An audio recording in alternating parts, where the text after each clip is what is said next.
Dah, dah, dah. Hanik Yamang. Dah, dah, dah. අද නම් හොඳටම පරක්කුයි. හාමිනේ මං එනකම් මඟ බලා නැති දැන් නම් බඩගිනිත් වගේ. හාමිනේ මං ආවා. විගාට ගොහින් කටුවලයක් ගලවන් එන්න ඕනේ. කටුවල කොහින් මගෙන් හැංගෙන්නද? මෙතන ඇති ටක්කෙටම. කටුවලයි මායි දෙවෙනි වෙන්නේ හාමිනේටයි මටයි විතරයි. කටුවලත් එක්ක තියෙන්නේ මට සංසාරගත බැඳීමක් ඕන්. ඔහෙ ඉඳපන් කටුවලයා. ඔහෙ ඉඳපන් කටුවලයා. මෙහිට වරෙන් කටුවලයා. හාමිනේ. මගේ හාමිනේට මං ඕන් ගෙනාවා කටුවල. මේක විගහට තම්බලා ගත්තනම් කොහෙද ඩාලේ ගියේ? මං ඒත් බැලුවා කෝ කියලා. මං ඔය ටික තම්බලා ගන්න. හාමිනේ දන්නවනේ කටුවල කියන්නේ මගේ ජීවිතේ. මගේ රත්ති පැටවුනේ මෙන්න උඹලට තනකොළ ඇති වෙන්න ගෙනාවා මං අද.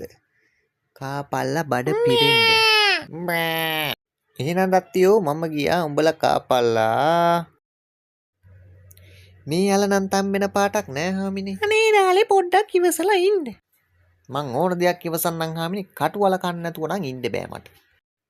හාමිනේ මම මේ කටුවල ටික කාලා ඉවරනකම් කවුරු ආවත් මම නෑ කියලා ඕන් කියන්න ඕනේ. සේතන්රාලේ. මේ අල්විස් අයියන්නේනේ. අනේ අයියන්නේ සේතන්රාලා තාම ආවේ නෑ නෝවේ.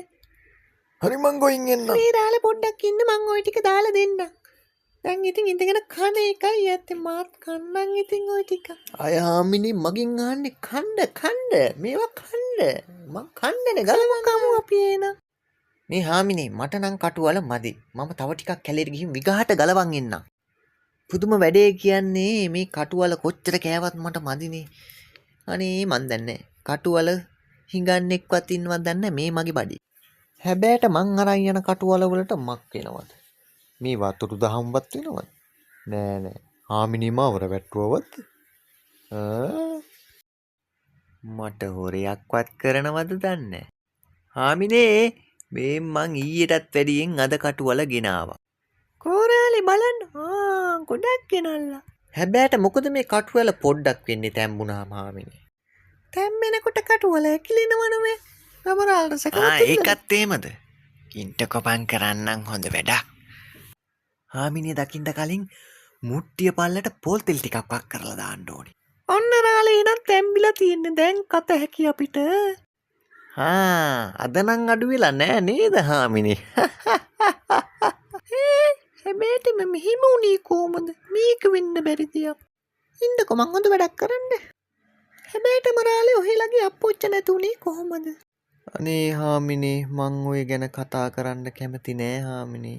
ඔහේ දන්නවනේ ඒක. මට බඩගිනිත් නෑ. මං ගිහින් එන්නම්. ඔන්න මගේ යාළුවනේ මෙදාපාරත් ගමහාමිනේ දිනුම්. ගමහාමිනේගේ උපක්‍රමේ හරියටම හරි ගියා. ගමරාල පව් කියලාත් හිතනවා.